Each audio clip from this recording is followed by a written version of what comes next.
Good afternoon, everyone, and greetings from Denver, Colorado. It's great to have so many of you joining us from across the states.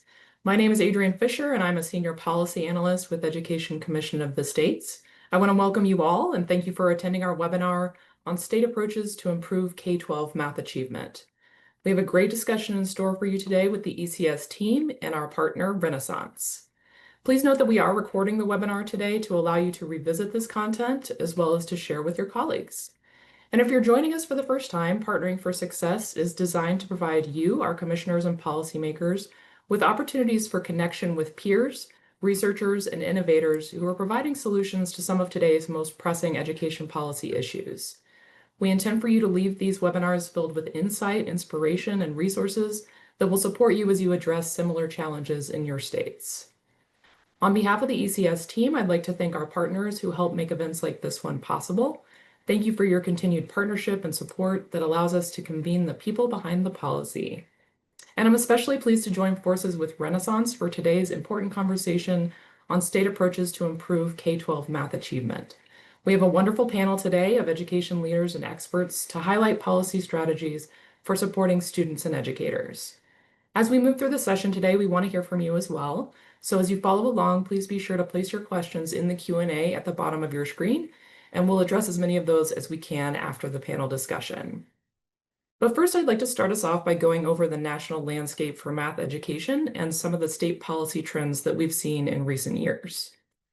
Most of you are probably very familiar with the 2024 NAEP results, which showed a nationwide score decline of 3 points in fourth grade math achievement compared to 2019. Eighth grade math achievement shows a sharper decline of 8 points compared to 2019. Since the most recent NAEP results in 2022, a few states showed small declines in eighth grade math, but the majority showed no change. So this indicates that the needle really hasn't moved since the significant score declines that we observed following the COVID-19 pandemic. 41% of eighth grade students scored below the NAEP basic achievement level, which is an increase of 9 percentage points from 2019. So for context, most state-level math assessments set an achievement level that falls between the basic and proficient achievement levels for NAEP. So this means that more than a third of eighth graders are likely also not meeting the standards set by their state's accountability systems. And finally, I wanted to highlight one bright spot. In 15 states, fourth graders scored higher in 2024 than in 2022, and nationally, the percentage of students at or above the basic achievement level increased by 2 points. So while the overall numbers are still lower compared to 2019, this does demonstrate that progress has been made in a lot of states. So what are states doing to address this? We've seen lots of momentum in the states to take steps to improve instruction, and I want to highlight a few of the most common policy levers in recent years. Some states have begun requiring screeners or assessments to identify students needing additional supports, often at multiple points throughout the school year. And when those students not meeting grade level standards are identified, states are also creating policies to ensure that they receive interventions to get back on track.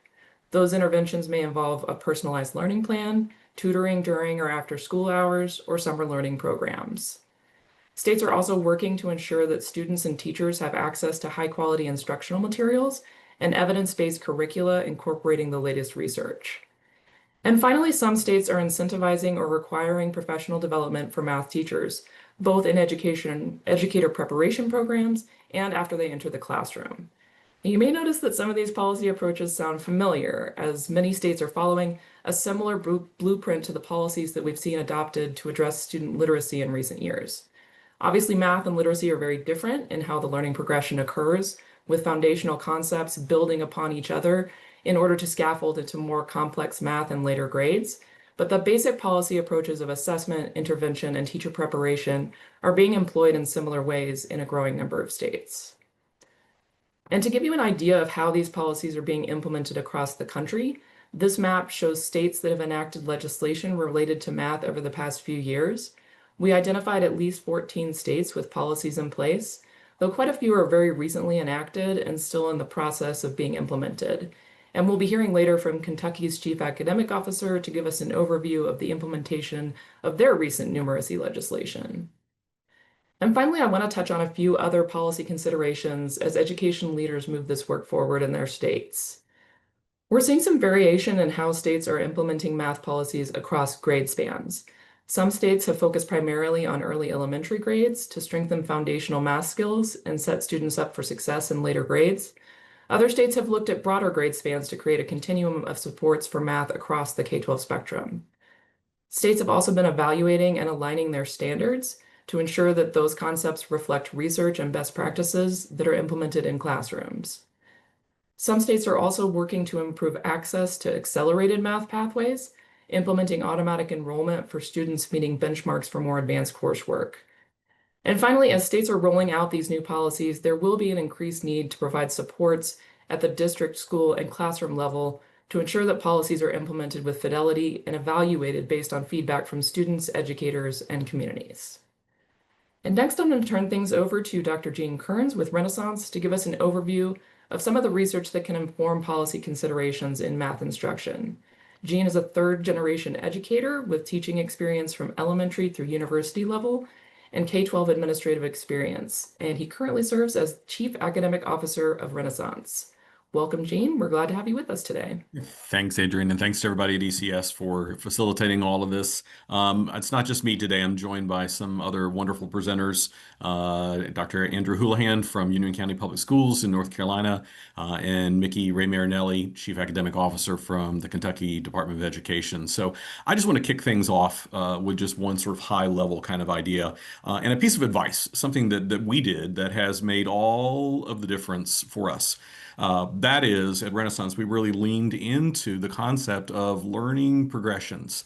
And if we start thinking about this, let me kind of explain what I'm talking about. It's not standards, but it's learning how learning truly progresses. So consider the stated need for learning progressions. The people have been asking us to kind of do this for a while. And I'm going to share with you an amazing insight from Dr. Margaret Heritage.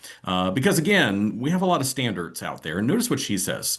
Despite the fact that there's a plethora of standards and curricula out there, many teachers remain unclear about how learning truly progresses. And when I talk about a learning progression, what I'm talking about is what are the different levels of understanding that kids go through, for example, in learning about fractions. I mean, young kids know fractions intuitively. You give them a pizza or a cake, and they're going to know how to divide it evenly. There's a beginning idea kind of there. But what are the steps the kids go through in that process there? Now, our work with this goes all back for a long, long, long time. And you'll notice that Margaret Heritage was talking about 2008. She was making this statement. There were a lot of conversations around then. We've had ongoing learning progression development work that really goes back to about 2007, 2008.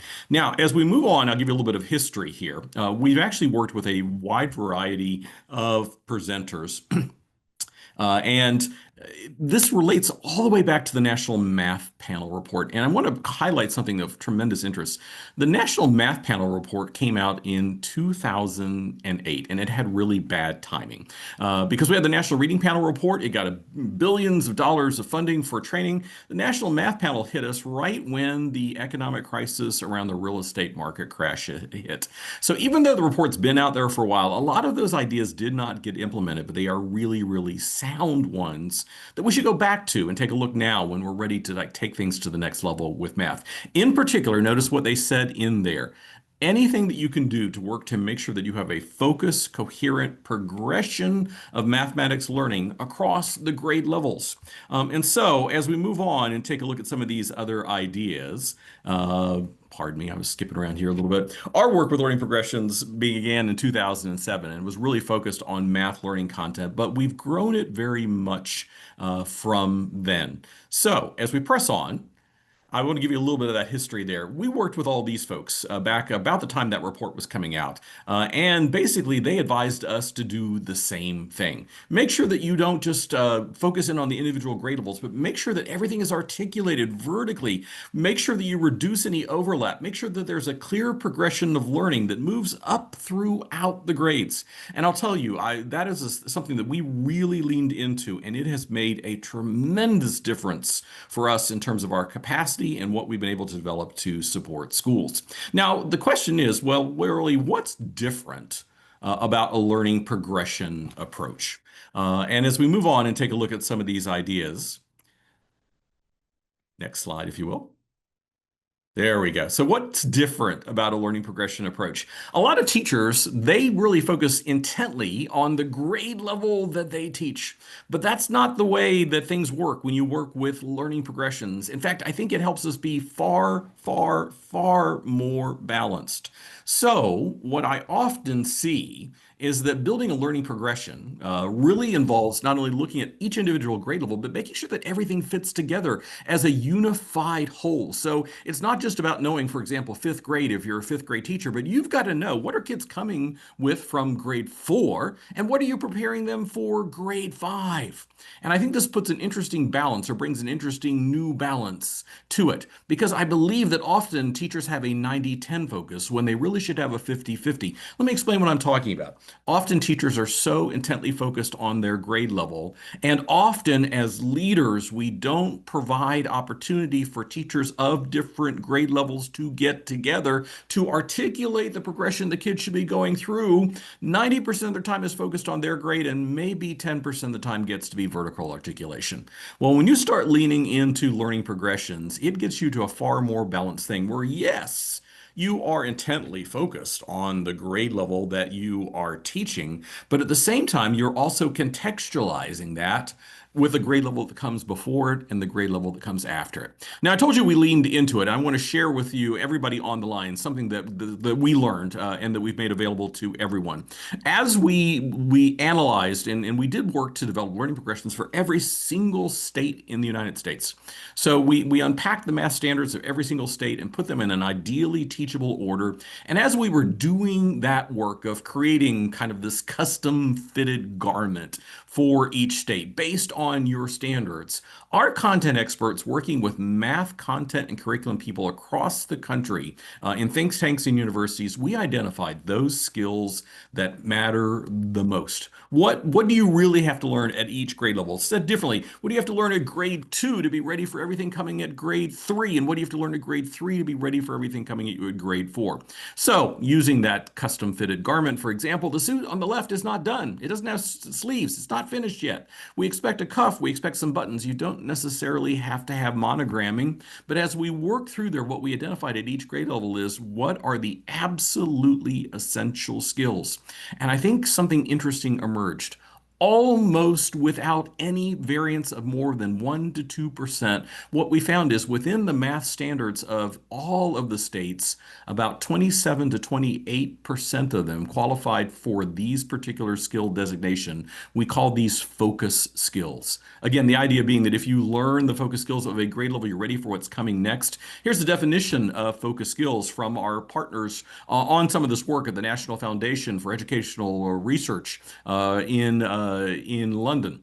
They define focus skills as skills that are considered to be essential underpinnings or foundations of future learning. Now, when I say it's 27% of each grade level, what I don't mean is, that you don't teach the other standards. Teachers have time to cover all of the focus skills at each grade level, and then they have time to cover many of the other skills, but they need to understand the difference. As a school leader, I never had a teacher come into my building, into my office and say, I finished everything in the book. What else do you have me to do?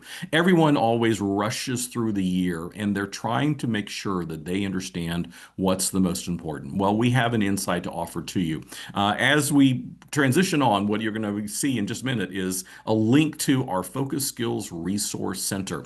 Folks from ECS are going to paste that into the chat for you. Go there and check it out. And what it will show you is that custom fitted garment for each state. And it will show you grade by grade by grade the skills that we've identified as being the most essential ones. Simple goal here is just help teachers make an informed decision about how they are prioritizing content so that they are focusing on the things that matter the most. When they do this, both instruction and assessment benefit because it's more guided, it's more focused, it's more targeted. When you talk about learning progressions in terms of their ability, they help us learn more about content. They help us write better assessments because we understand the stages that kids go through.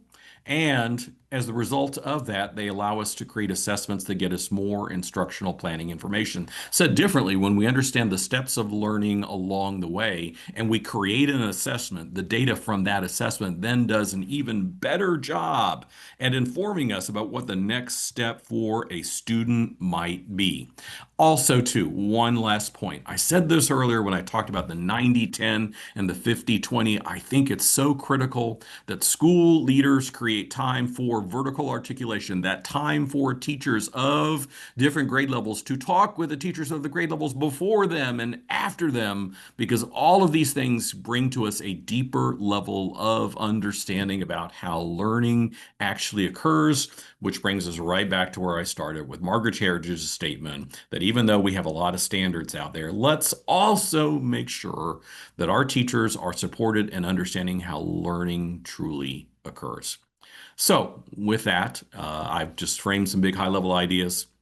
And of course, we've been tremendously aided by studying this, and we encourage you to do that as well. But let's hear from some people out in the field who are doing this every day with teachers. And with that, I'm going to toss it over to Dr. Andrew Houlihan.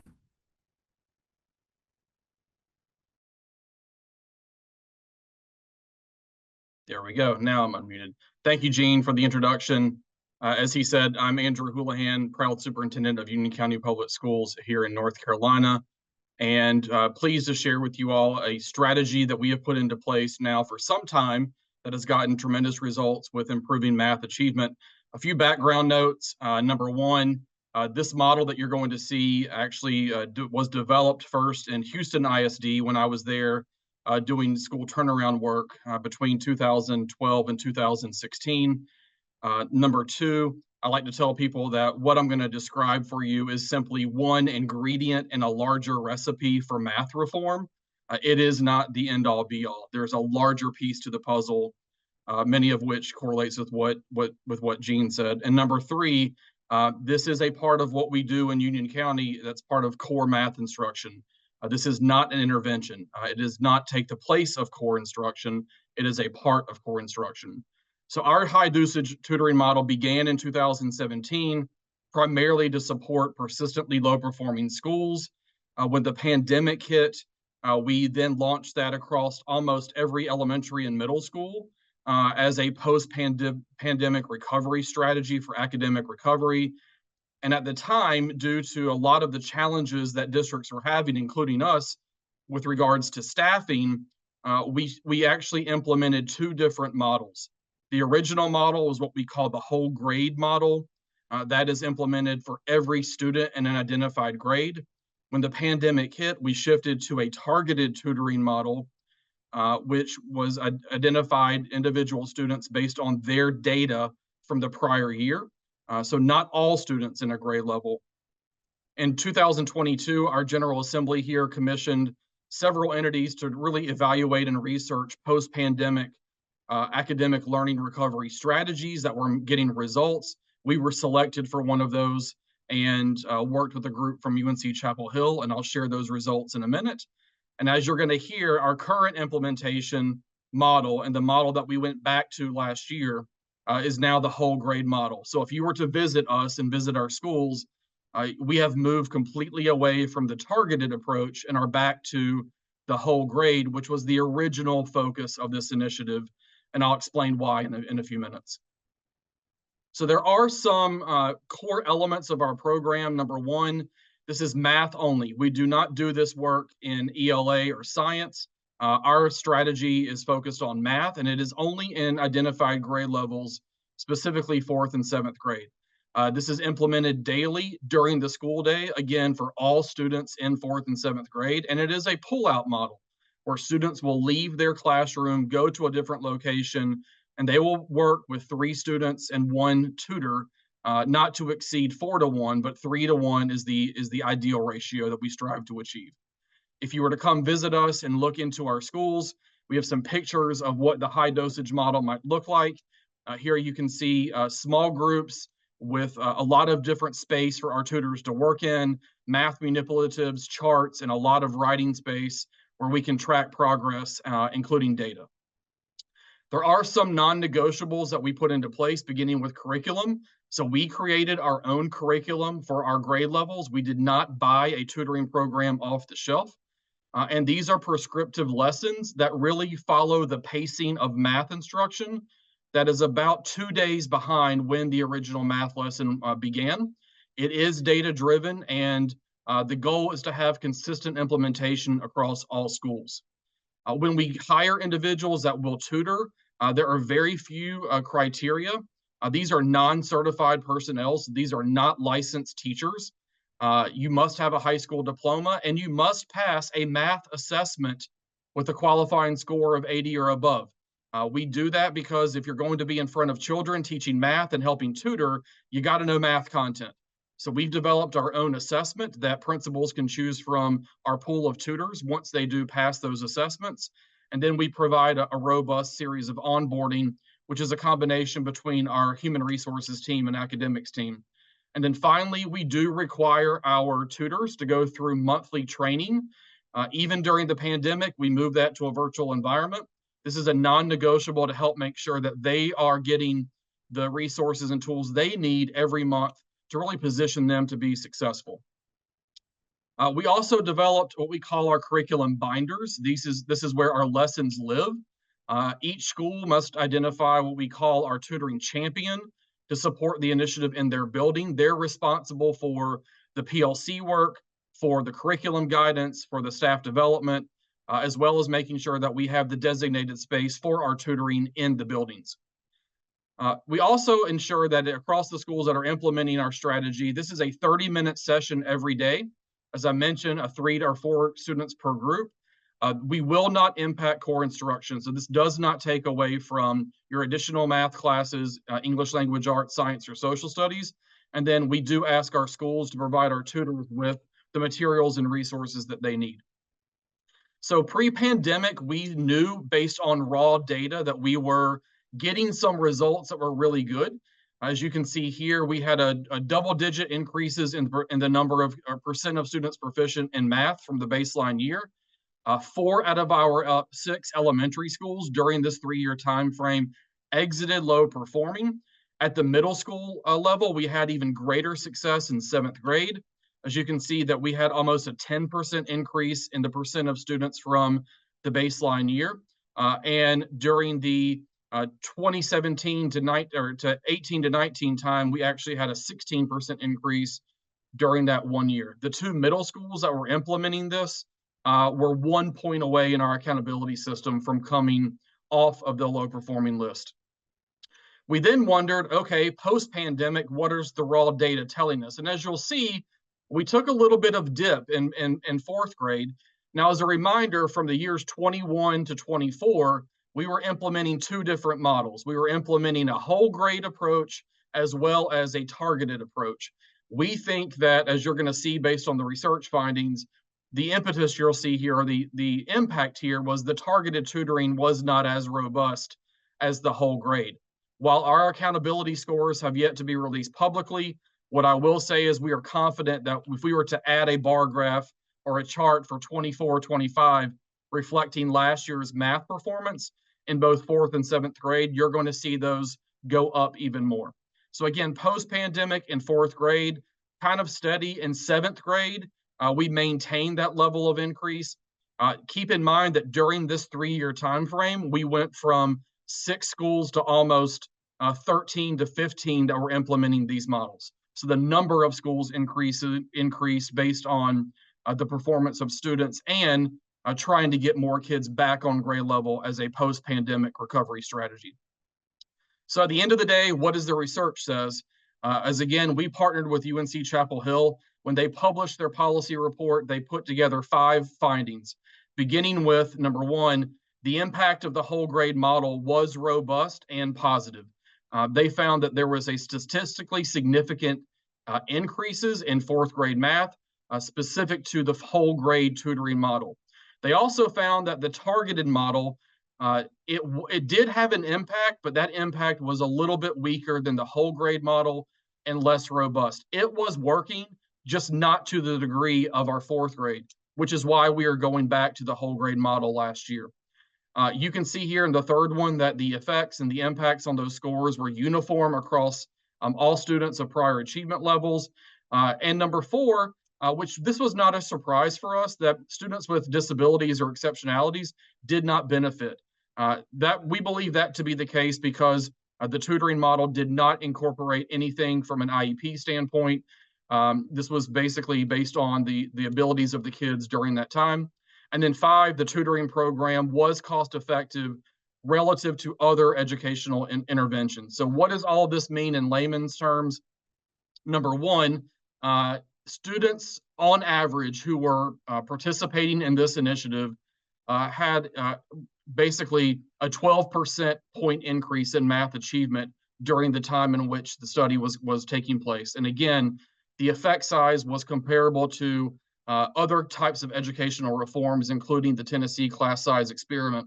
The other positive piece we found is that the gains in math were also not regressing in fifth grade. In fact, when students that were receiving our tutoring went to the fifth grade, they were actually showing continued improvement in both math and science achievement. When it comes to funding and cost, again, you can see that our annual costs were split between around $1,500 to $1,700 per pupil, depending on the size of the school and the makeup. And again, those cost-effective ratios are comparable to other proven interventions like lengthening the school day, increasing teacher salaries, and class size reduction. And finally, where are we today? We're really focusing again on our implementation efforts. With the loss of ESSER funding, we are working with local, state, and federal officials to identify other possible funding mechanisms. And we're really focusing hard on sustaining the work that's happening. We would be glad to host anyone in Union County Public Schools to see this firsthand. And I look forward to any questions in the future. Thank you so much. And I believe now we're going to turn it over to Micki. Thank you, Superintendent. And I so enjoyed hearing about the great work that's happening within your district and the increase in student success. But good afternoon, everyone. It is a pleasure to be with you today. And I want to thank ECS and Renaissance for having me and for allowing me to share a bit about our Kentucky story. I must begin by saying that in speaking about the Kentucky Numeracy Counts Act, we did have some legislative champions who invested in this work and really prioritized its passage. And so I want to speak Representative James Tipton, who was the sponsor of House Bill 164 in the 2024 session, and then also Senator Steve West, who worked to get us an appropriation that's allowing us to implement the act on behalf of Kentucky educators and Kentucky students.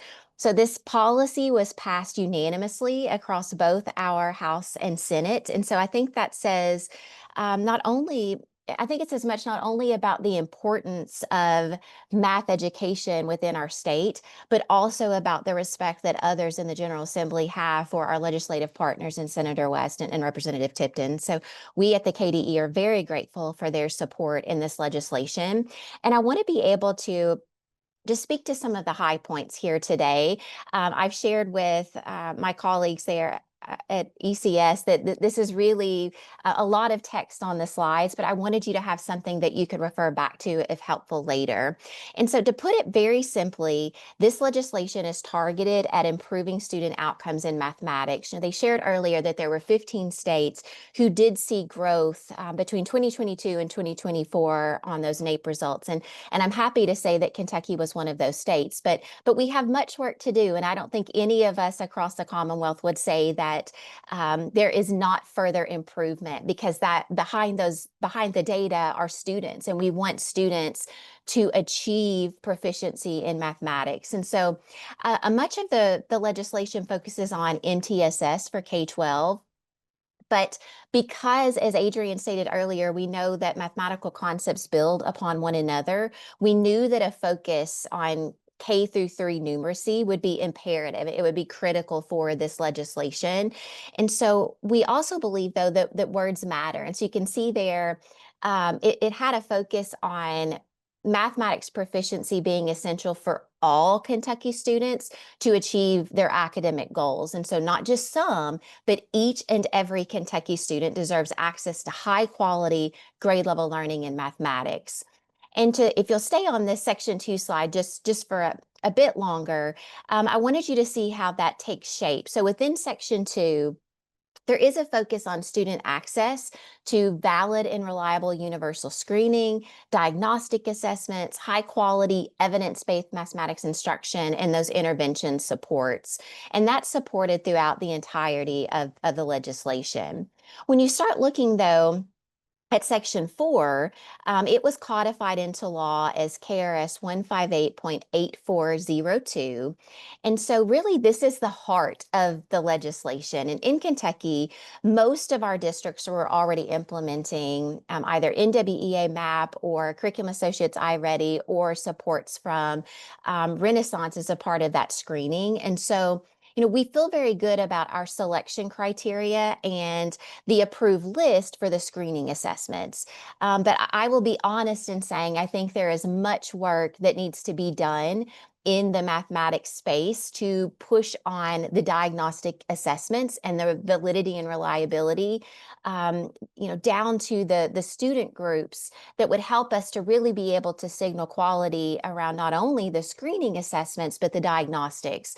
I think the field has moved a great deal in the early literacy space because there have been earlier versions of literacy policy that have been on the books for many, many years. And this is new, I think, in the math space. And so we have adopted some of our diagnostic assessments with reservation because we just don't have enough data to be able to determine a full picture of validity and reliability. You can see here, I wanted to point out what this looks like in its application. So once the superintendent has made that selection of the valid and reliable screener from our approved list, within the 26-27 school year, they are to start implementing that. But I will say that many, many Kentucky districts are already implementing the screenings and the diagnostics. You can see the last bullet there refers to the mathematics improvement plan. And this mirrors our Read to Succeed, our early literacy legislation. And I'm happy to report that I'm hearing from several district leaders, chief academic officers, superintendents, curriculum and instruction leads, where they're wanting to go on, even though the requirement is not yet in place for the 25-26 school year, they're wanting to utilize the templates and resources that are available to build out mathematics improvement plans for students a year in advance. And what that says to me is that this is not about compliance. This is about genuinely building a pathway forward to help to support progress monitoring based on individual student needs. And that is the big key for us. We want to support local systems in building out a plan for improved acceleration and improved progress toward proficiency. So not to check off a box that a plan has been completed, but creating something that is truly a living document that can serve to pivot and to best meet the needs of students based on the results that they're seeing. And those results are to be shared with parents and families. And our parent and family supports are a part of that math improvement team. And so in the future, we want to be able to build out better at-home supports to really start thinking about how parents and families can support mathematics success at home as well.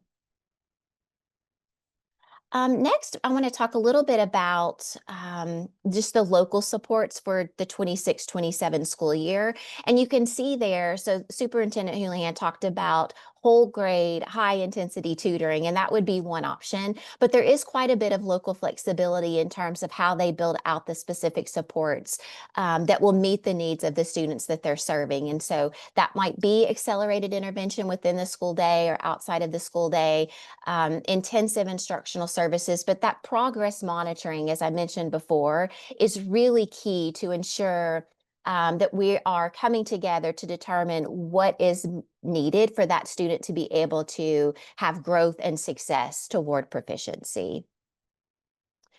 The next slide, it focuses on what the KDE is charged with establishing. And you can see there, the statewide professional learning was a big piece for us. And the legislation allowed us to support kindergarten through grade 8 teachers. And so not yet, but on a later slide, I have linked in all of our partners that we're using to support our numeracy academies. And these are opt-in, so it's not required, but we do have over 1,000 teachers who started in the spring of last year and over the summer in engaging in professional learning and investing in their own professional learning around numeracy. And so again, we have elementary and middle school options, as well as administrator pathways, a part of the Kentucky Numeracy Academies. And that is funded through that critical appropriation. So we received $5 million via the Kentucky Numeracy Counts Act fund to be able to do that work. Another part of this is the coaching model. And so we have a Mathematics Achievement Fund grant that has allowed us to partner with 51 districts to target school-based mathematics coaching. And I could share much more about that. I won't today, but we are seeing that there is an impact not only on students having access to high quality instructional resources, but when they are working with teachers who are being coached by math specific experts. On the next slide, you'll see it highlights our grant. So we were able, because of the Numeracy Counts Fund, to support a new grant. Part of our theory of action in increasing access to high quality grade level learning for students is that teachers have access to instructional resources that are approved, that are evidence-based and aligned to the legislation. And so we have developed an approved list of K through 12 high quality instructional resources, and the grant funding can be used to support the adoption of those resources, but also the critical curriculum-based professional learning that needs to be in place to support those teachers in successfully implementing that learning. And so 40 districts received $70,000. And again, they can use that for either the adoption of resources or for the curriculum-based professional learning. On the next slide, this is just a series of resources and links that I hope will be shared with the audience today as a follow-up. So we have built out an implementation timeline. If you're looking for the best summary of the Kentucky Numeracy Counts Act, I would recommend going to that first resource. And then we also have our Kentucky Numeracy Counts Academy partners on the website. We have the list of our valid and reliable screeners and diagnostics that you could peruse. And then we have as well our approved list of instructional resources. I did want to speak, though, just in closing, on the post-secondary implementation timeline as well that was included in House Bill 164. And so you can see here that beginning with this academic year, so post-secondary institutions are required to implement K through 3 evidence-based instructional strategies for mathematics. We have, in partnership with our Office of Educator Licensure and Effectiveness, a working group that represents the post-secondary institutions, those offering educator preparation programs, who are partnering with us to think through the supports that would be needed at the post-secondary level. And then we also have, on the next slide, you'll see there was a rubric that has been determined for teacher observations. That is the Kentucky Math Innovation Tool.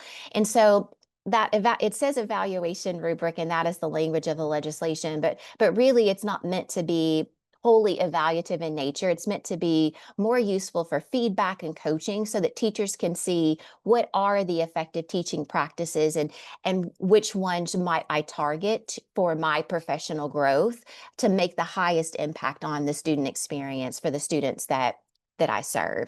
So it's exciting that we're going to have that coherence, we're going to have that common language in place, and we're grateful to their willingness to come alongside of us and to really be vulnerable and transparent and kind of walking through current coursework and some of the shifts that may need to take place for the benefit of pre-service teachers. And then on the last slide, you'll see there, it gives the timeline for work that's happening with our EPP space and some of the outcomes that you could expect to see later. And so I'll conclude there. And as Superintendent Houlihan suggested, happy to address any questions that folks may have today. So thank you.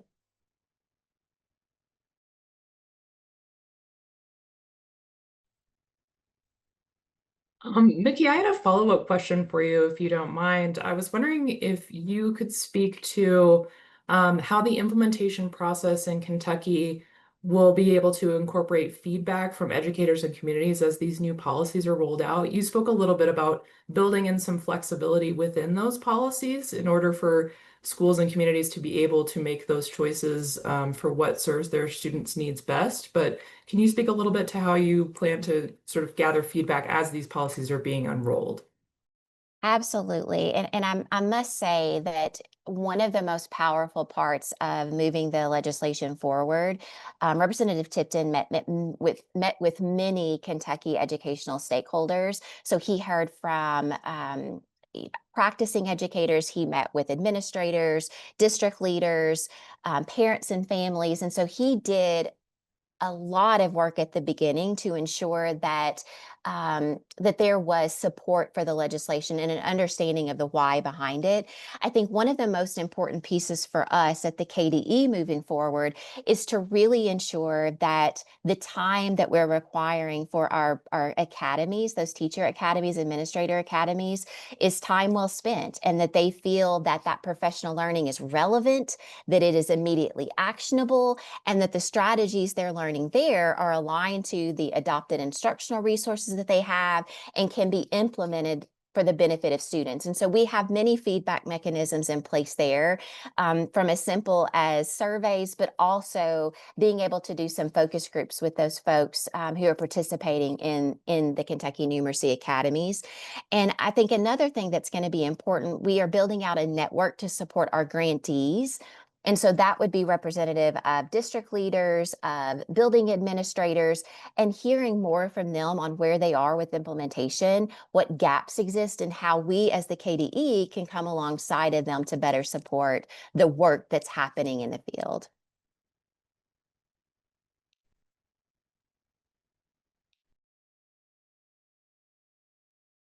I think we've gotten a few other questions in the chat. I don't know if our panelists want to come off mute to answer a few of those live for folks.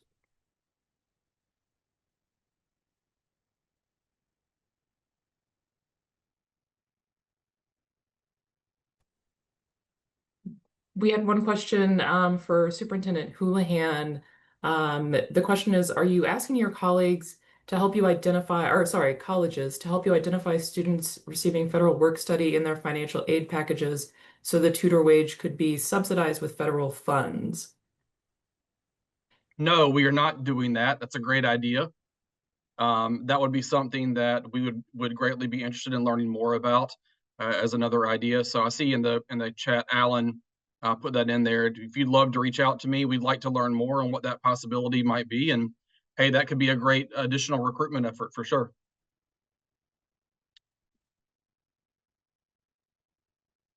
Great, thank you.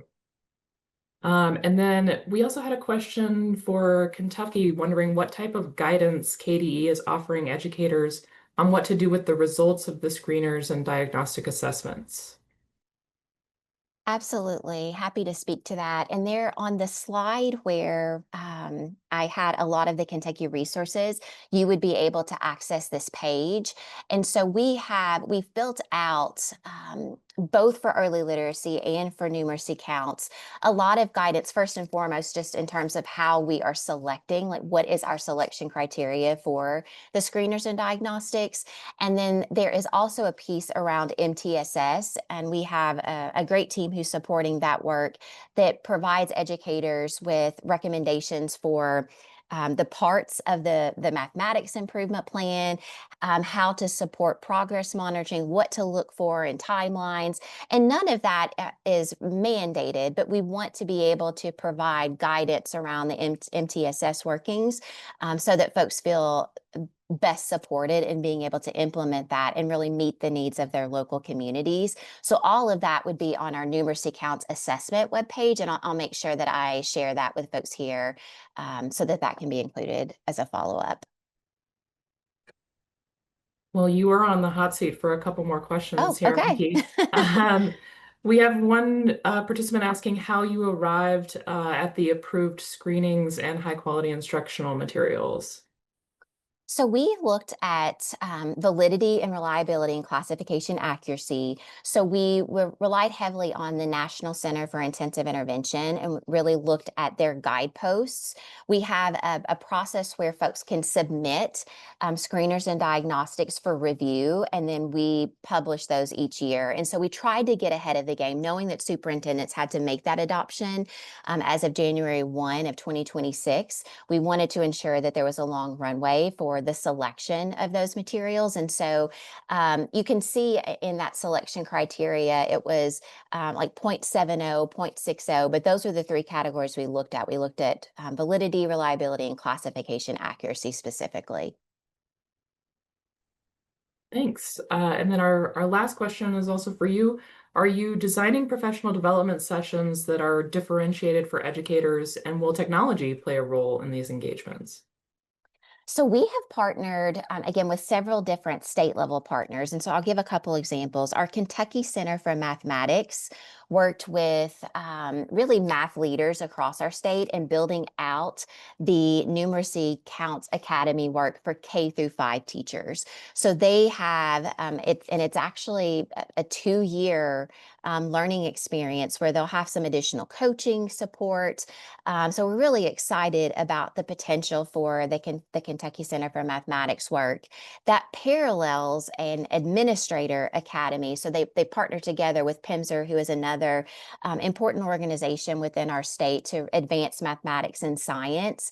And so PIMSR is taking on an aligned administrator course.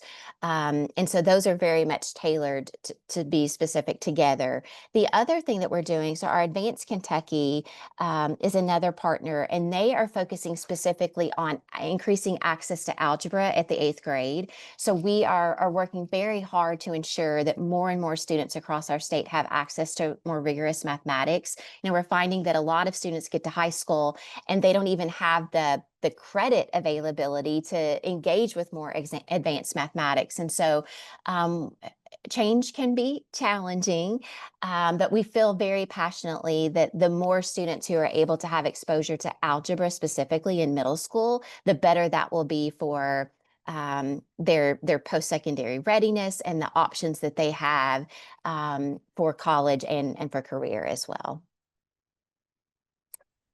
Thank you. And we did have one more come in for you. How much in total state appropriations did your legislature dedicate, and is it recurring? They're just asking to get an idea of the total investment being made by Kentucky for this policy. Yes, thank you for the question. So we have $5 million each year, and it's a biennium budget, so $10 million total for the Numeracy Counts Fund. And my hope is that that will be sustainable, and we'll continue to see that as a specific line item. And I think our legislative champions will work to ensure that we have access to those funds to ensure that student outcomes are improved in mathematics. The other part of that is our Mathematics Achievement Fund grant. And so that's about $5.9 million each year. And that's the one that is the coaching grant specifically. And it's currently being used to support 51 systems. And that goes for the salary of that school-based coach, in addition to the professional learning that the coaches and their administrators receive as a part of the grant. So we've got about $10 million each year that goes to different portions of the work required as a part of Numeracy Counts.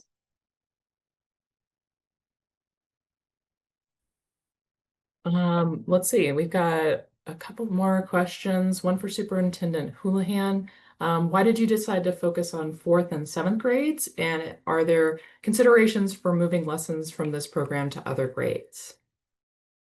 4th and 7th was decided based on the prior trend year data that suggested that our students were achieving at a pretty fast rate in K through 3, taking a dip in 4th grade. Then our 5th grade teachers were having to pick them back up. A similar trend was happening in 7th grade, where 6th grade math performance was pretty steady. We were regressing in 7th grade and then bouncing back up in 8th. So the goal was to create a trend line that was much more positive correlation. You heard Gene talk also about the NAEP scores. We also looked at 4th grade specific math at the time and said that obviously what was happening then and now what you still see in the nation was fourth grade was our issue. We actually have expanded the model to Math 1, which is our version in North Carolina of kind of your algebra, specific to ninth grade. So in identified high schools, we have been implementing the very same model, but specific to ninth grade Math 1 students. Thank you. And then we do have, I think, maybe our final question for Micki in Kentucky. How is Kentucky intentionally integrating data-based individualization, and does the coaching grant support training for that? So it does not. Right now, the coaching grant is really going more to target a specific coach. So there are not many math coaches across Kentucky, and we know that unlike what we're doing in the early literacy space, because there's just access to more teachers who have that current expertise, we're able to have KDE coaches that are placed in schools with greatest need.